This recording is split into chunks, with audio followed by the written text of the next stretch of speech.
Welcome to Television Sydney News. I'm Christina Pollard. It's great to have you with us. In this week's bulletin, traffic chaos as thick smoke settles in the Blue Mountains. 5 workers sacked over animal cruelty at a Tamor turkey processing plant. And this year's Royal Easter Show enters its final week. But first, the Western Sydney Wanderers fan group has denied involvement in reported violence prior to Saturday's A-League derby against Sydney FC. Members of the Red and Black Bloc have also questioned why the media has painted only half the picture of the incident on Church Street in Parramatta. Group spokesman Joseph Bukafori says antisocial, violent and illegal behaviour is not tolerated at any time in the Red and Black Bloc. He was commenting on online video footage showing windows of the Ribs and Rumps restaurant in Church Street being banged on by fans and projectiles being thrown into the outdoor area prior to the match. Parramatta Police Superintendent Robert Redfern blamed Saturday's flare-up on wayward fans from both sides. Nearly 20,000 fans turned out to watch the match at Parramatta Stadium, and Superintendent Redfern says action has been taken against 7 people. The vast majority of people who go to football want to go and enjoy their night, have a peaceful and pleasant night. They do not want the small majority of people that cause problems to spoil those events. The local business community says it was an isolated event and that they're more focused on the good the fans do for the city. Parramatta Chamber of Commerce President Stephanie Dale says the Wanderers and their fans are welcome in Parramatta as they often eat, drink and socialise in the city. A flare was ignited outside Restaurant 317 and incident manager Pierre Sands says was a one-off. It was just a one-off. I still believe that it is good for business and that they do bring a lot of excitement and energy to the street. Every home game, Wanderers fans march from the Woolpack Hotel down Church Street to Parramatta Stadium, flanked by police and security personnel. No one complained to the police about fan behaviour on the weekend, but Ribs and Rumps management said a small number of customers were concerned by the fans' behaviour. Woolpack Hotel owner John Perkis says the fans haven't caused any problems since they started meeting at his pub at the beginning of the season and have provided a great boost for the Parramatta economy. Football Federation Australia is working with police and stadium security to identify those involved in the incident and ban them from future games. 5 workers have been sacked from a Tamor turkey processing plant after a video emerged showing horrific animal cruelty. The animal liberation video, taken at the Ingham's plant, aired on the ABC's Lateline program last week and showed turkeys being bashed, kicked and stomped on. Animal Liberation identified 136 instances of animal cruelty and aggravated animal cruelty at the plant. Wollondilly Council described the behaviour as disgusting.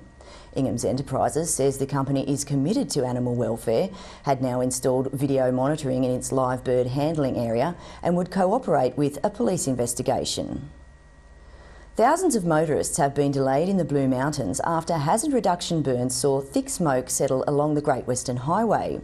Visibility was reduced to just 10 metres in some areas on Wednesday morning, making traffic conditions hazardous on the region's major road.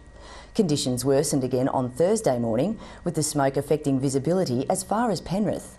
Police warned motorists to slow down and consider using hazard lights to get through difficult areas in the lower and mid-mountains. The Rural Fire Service says more hazard reduction is planned for coming days and advised people to check its website for a full list of locations. 2 men have been arrested over an alleged arson attack on a mechanics workshop following police raids on houses and businesses around Western Sydney. Police searched several premises as part of an investigation into a suspicious fire at the Asquith Smash Repairer in November last year. Detectives investigating the fire will allege the business was burnt down in order to destroy a car, which was in the Smash Repairers following a staged crash. A 42-year-old man was arrested in Merrylands and charged with a number of offences, including destroying property and malicious damage. Police also searched a house in Blacktown before attending a business in Gerraween, where they arrested a 46-year-old man. He was charged with malicious damage by fire, participating in a criminal group and break and enter. Labor councillors in the Hills, Parramatta and Holroyd have rejected the idea of a merger to create a super council in the region. They fear the plan, discussed at last year's local government conference, would consolidate Liberal Party power in Western Sydney. Hills councillor Raymond Harty says residents would be dismayed if the area was grouped with Parramatta, Holroyd and Auburn. Parramatta councillor Julie Finn says a merger is not an option, and Holroyd Mayor Ross Grove says there's no need for his council to merge with any other. Parramatta City will one day have it all if Lord Mayor John Cheddard's vision is realised. Councillor Cheddard believes a strong commercial centre and retail hub, as well as contemporary residential living, could all be set at the foot of the city's river foreshore. He says recreational initiatives, including the country's first bridge fountain, will attract new business and help create the 350,000 more jobs needed in the area by 2050. The former David Jones building is the next to be developed on the foreshore, with plans for residential, retail and recreational activity. But Councillor Cheddard's long-term plans for the foreshore is even more ambitious. I'm a bit of a dreamer, so I can honestly see a combination of something like South Bank in Brisbane, a combination of Darling Harbour and the mini Venice. An urban design strategy has proposed using the foreshore for recreation and commercial activity and establishing new laneways or water streets to connect the city and the river. If you look around the world, most cities are built around water. They're built around our river. Sadly, our city's turned its back on it. Now we're trying to correct it. Norwest Business Park at Bella Vista could grow to accommodate another 46,000 jobs by 2031 under new state government plans. The draft plans would zone land around Norwest Railway Station to accommodate 26,200 jobs and 5,650 new homes. Land around Bella Vista Station would be zoned for 20,000 new jobs and an additional 6,200 homes. Sydney Hills Business Chamber Chairman Tony Eads says new land zones could be a boost for the area. He says businesses in the northwest are flourishing and there should be no concern the private sector will shun the region. A new television series encouraging children to think about higher education has been launched in Sydney Southwest. Inquiring Minds, produced by Television Sydney, was officially launched at Villawood East Public School on Tuesday. Former Bulldogs player Corey Payne was MC on the day, saying the show inspired children to achieve their educational goals. It doesn't matter where you come from, what your background is, whether mum or dad went to university, you can achieve things. The show takes children with a passion for everything from animals to astronomy and introduces them to an academic working in the field. The next episode of the series will be screened on TVS at 7:30 p.m. on Tuesday, and the show links in with a new website featuring a game and educational information. Friendships were forged and fitness goals reached as Castle Hill Rotary Club's 18th Tour de Hills Bicycle Classic took place on Sunday. Up to 540 cyclists pedalled their way around the challenging Hills District course to raise an estimated $75,000 for the Hear the Children Early Intervention Centre in Rouse Hill and other Rotary charities. Cyclists had a choice of 4 rides, all starting and ending at Rouse Hill Town Centre. Rotarian and committee member Terry O'Mara said despite the Hills News sponsored ride being postponed earlier this month due to wet weather, it was still a success.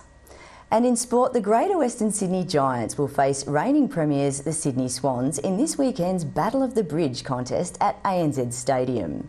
Giants coach Kevin Sheedy said his AFL side, who got the wooden spoon last season, have gained a lot of confidence from their second pre-season and are ready to tackle their crosstown rivals. The AFL held its Sydney season launch at State Parliament this week, and New South Wales Premier Barry O'Farrell was among those to greet the players and their coaches. One of the few things that unites parties in this Parliament is our passion for sport. And we have 2 great teams here and we are passionate. It's probably our downtime from the hurly-burly of active politics. Sheedy says an upset is possible this weekend and he has full confidence in his team. GWS beat the Swans in the opening round of the pre-season last month and then had a 16-point win over St Kilda in their final tune-up. The game's expected to have a huge crowd as the rivalry between the two teams grows. Swans coach John Longmire conceded the Giants have gained some tough new recruits this year. The Swans, devoid of an extra month of training compared to GWS, posted only 1 win in a flat pre-season. AFL Chief Executive Andrew Dimitru says the game has never been stronger in Sydney. Battle of the Bridge. It's a great opportunity for AFL fans to get along to see John Longmire's 50th game only as Sydney coach, and to see the start of Kevin Sheedy's final season as senior coach of the Giants. The game starts at 4:40 p.m. on Saturday. This year's National Premier League New South Wales Men's 1 is underway, and with the Western Sydney Wanderers' unprecedented success, coaches say there's extra motivation for players to perform. Phil Brown from Football New South Wales says competition will naturally increase among players in the National Premier League to catch the eye of Tony Popovich, Frank Farina and Graham Arnold. Mr Brown says 50 current A-League players passed through the Premier League system. At the league launch, Marconi coach John Paul De Marini says he felt it was the responsibility of the coach to help the players reach the next level. I see this league as a league that can develop young players for the A-League. Sydney Olympic coach Peter Tsikanis said it's going to be a very strong competition this season. It's definitely going to be a tough one. Anyone on that given day can beat anyone, so everyone needs to be on their game to do well in this competition. The Sydney International Rowing Regatta and World Rowing Cup held in Penrith last week were successful events for Australia both in and out of the water. Australian crews won a total of 13 medals, including 4 gold, 4 silver and 5 bronze in men's and women's events. International and Olympic rowers say they were impressed by Australia's effort in hosting its first international regatta and hope to return soon. China's gold medal winning men's lightweight double team said they enjoyed rowing at Penrith's world-class regatta centre. This experience is very pleasant, and this is a very good regatta, and so he thinks it really brought so much fun to him. The regatta was the biggest international rowing event to be held in Australia. And finally, bumper crowds are expected over the Easter long weekend as the Sydney Royal Easter Show prepares to wind down for 2013. Thousands of people have streamed through the gates at Sydney Showground since the show opened on March 21, with even more expected as the Easter break begins. Tuesday saw the show's hot topic debate take place, with speakers discussing whether Australia could become the food bowl of Asia. Australian Agricultural Company Chief Executive David Farley and Sydney Morning Herald economics editor Ross Giddens argued for and against the proposal before being questioned by a panel of experts. Good Friday is traditionally a big day for the show, while Saturday has been designated Youth in Agriculture Day, with the Australian Young Farmer Challenge and the Land Sydney Showgirl presentation. The show wraps up on Wednesday with Kids Day, where children can get in at reduced rates and enjoy free rides with a paying friend until 5 p.m. And that's all for this bulletin. For more information on any of these stories, pick up your local Fairfax community newspaper. I'm Christina Pollard. We'll see you next time.